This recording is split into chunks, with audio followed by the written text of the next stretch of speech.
Hey, it's Keith from Outlaw Speed Shop, and welcome to this edition. It's a Wastelands Ford pickup. Obviously, I'm starting with two vehicles. Plans kind of changed on this one, and it's definitely more of one than the other. As always, if you like the content, make sure you subscribe and don't forget to ring the bell.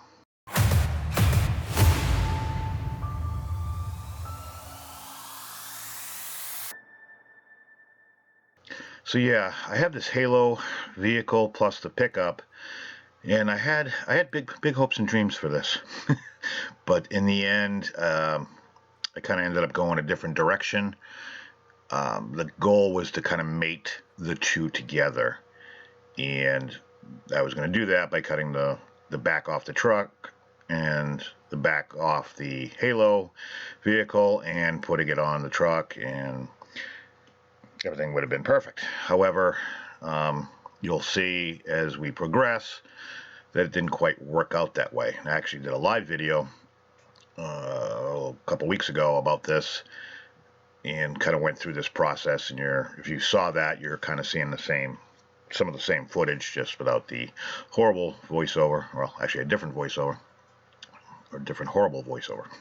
So anyways, after taking it apart, the main thing I usually do with Wasteland builds is I just kind of put pieces together to kind of see what works and what doesn't work.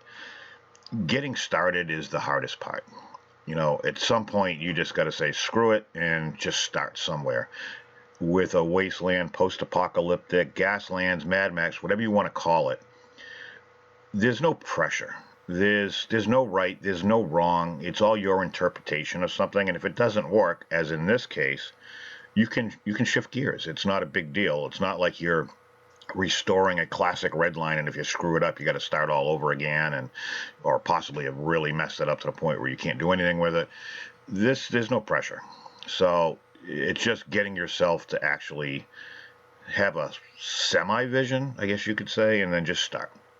So I start by saying screw it and just cutting the back off the truck. At that point, you're committed, or should be committed. Either way. So I cut it off with my cutoff disc. I'll end up grinding it as smooth as I can to get it close so that it'll mate up anything that I put on it.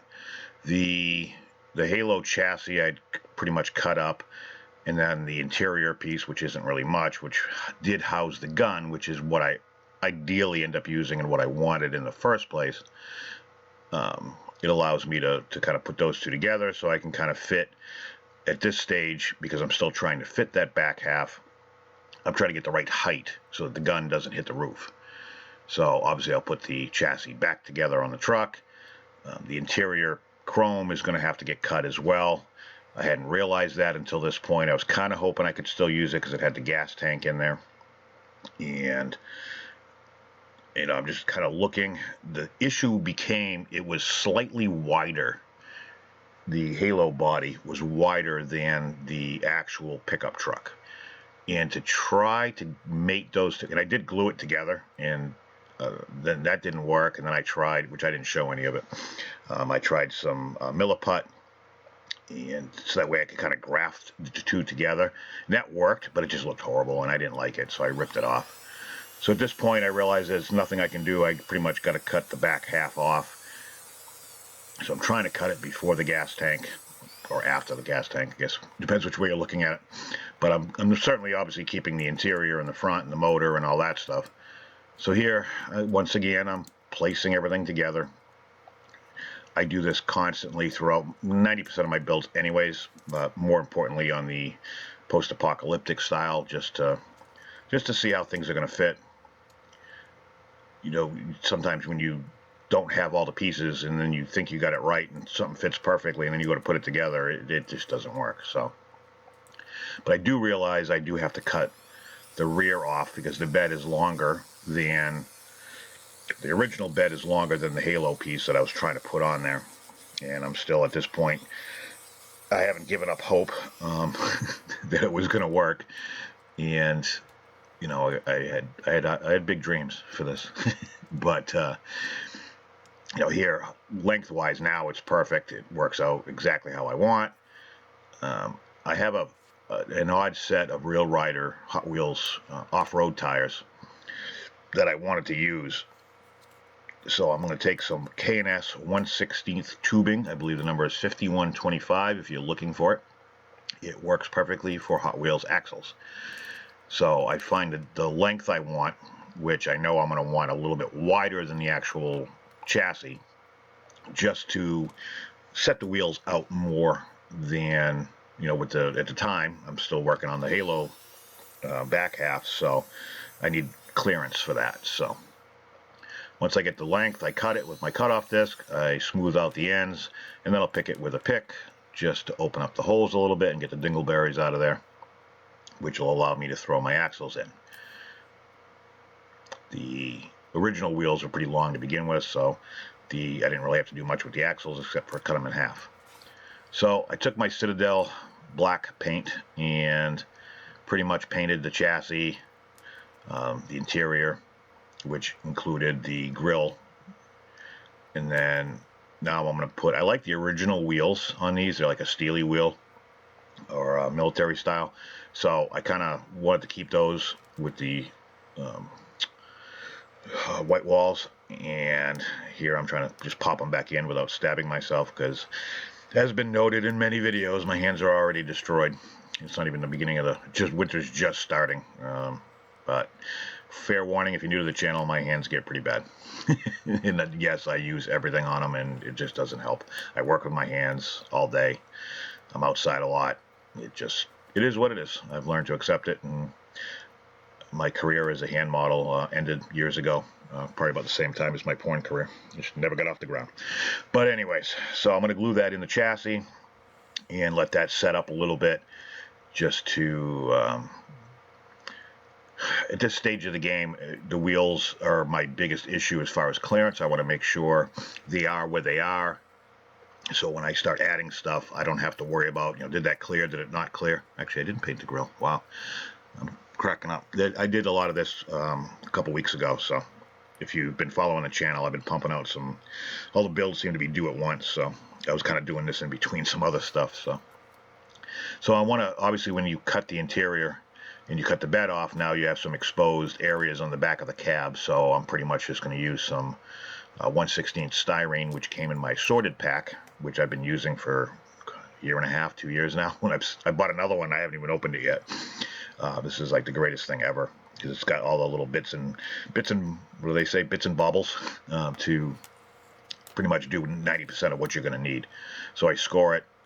I'll break it off. You don't have to cut it all the way through. You can crack it after. And I'm going to glue that on the back, and then I'll just file down whatever I need to.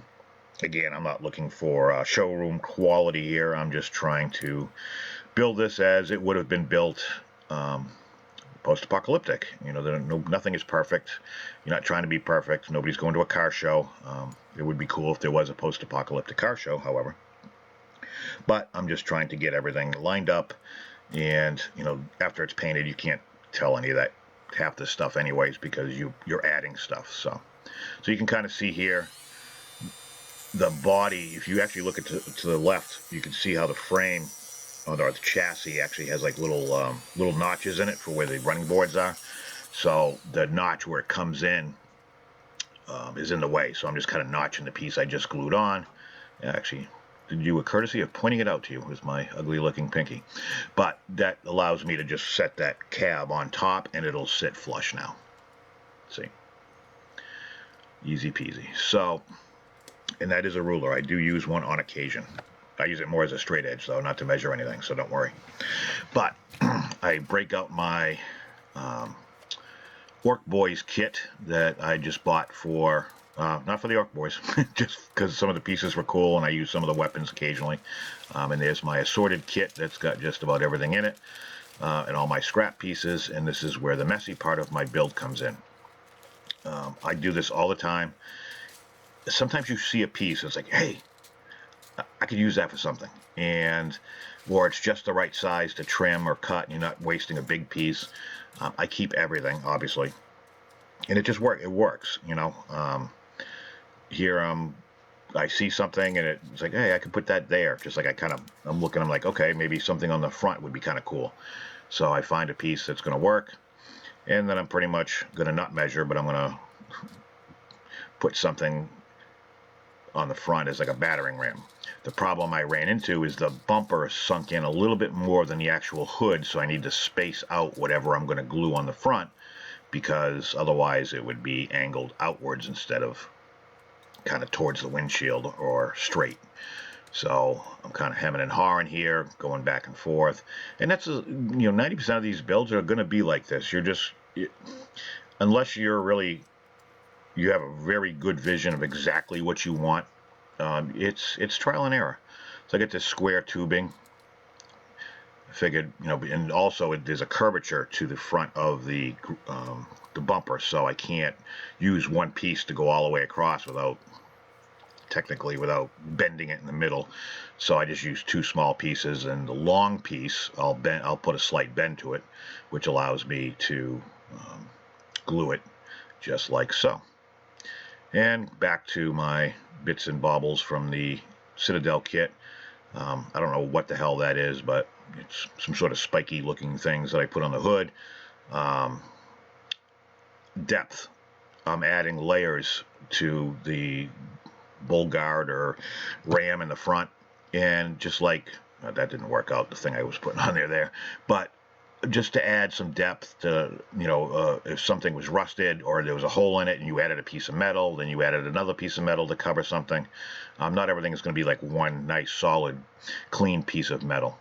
So at this point I've definitely given up on the halo thing, so I made a couple bed rails to fit inside the chassis and over the wheels, and now I'm going to use a piece of corrugated plastic as my bed, and that's going to be where I obviously mount my gun at this point.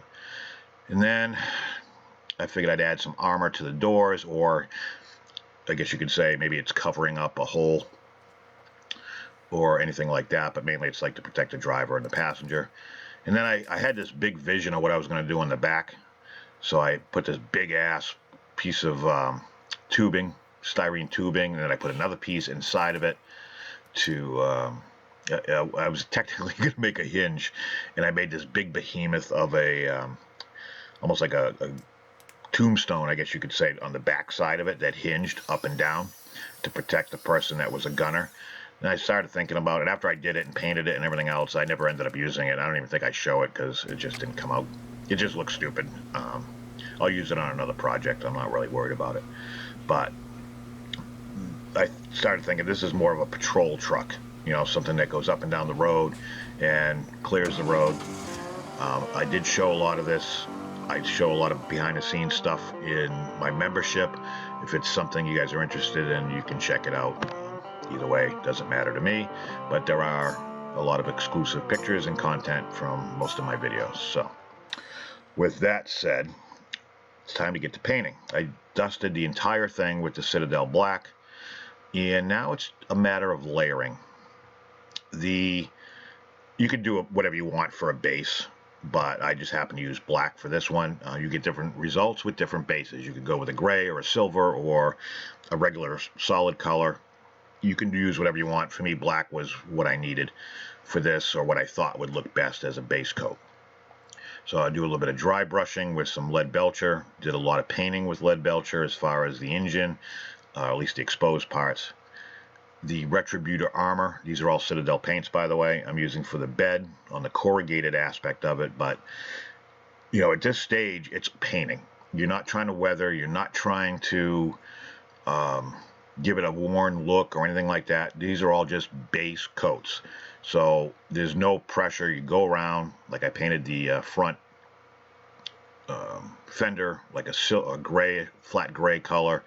I ended up painting the door a different color, like it was replaced at some point, and everything's bright and shiny or semi-shiny. Then don't worry about that. This is just the base layers. That's all you're trying to do, and there's no pressure whatsoever as far as, how's it going to look when it's done. The bull bar in the back, I decided to use like some yellow and add some caution stripes to it. Again, bright, shiny. Not worried about it, because I'm going to go back when I'm done with my base paint. Then I start actually weathering. And I do this in stages. So I base paint, and I've got this, they're airbrush paints, but I'll mix them up together. The rust kit from, I don't know if it's Army Painter or Model Air or whatever, I don't know. But anyways, I kind of mix those together to give like a base coat of grunge on everything. Not needed, it's just an extra step. Sometimes it works, sometimes it doesn't. I will admit it works much better on lighter colors. But in this case, I figured I'd give it a try. I'm always trying to experiment, and I usually use my Wasteland projects to experiment with stuff because I don't care how it comes out. But it gives you a decent foundation for rust and more grunge. And I'll use like Agrath Earthshade as a wash, and I'll wash the entire vehicle with that. Then I hit it with my patented combination of Typhus Corrosion and Riser Rust, and I do a smattering of that just about everywhere. I added some side pipes, stacks. This is what I ended up with. I know it's not a very long video, but have fun with it. I hope you guys enjoy this. I hope you guys start and build your own. Start with Wasteland stuff. You can't go wrong, and it's not a big deal if you screw it up. But that's it. I hope you like this one. I hope you learned something. I will catch you on the next one.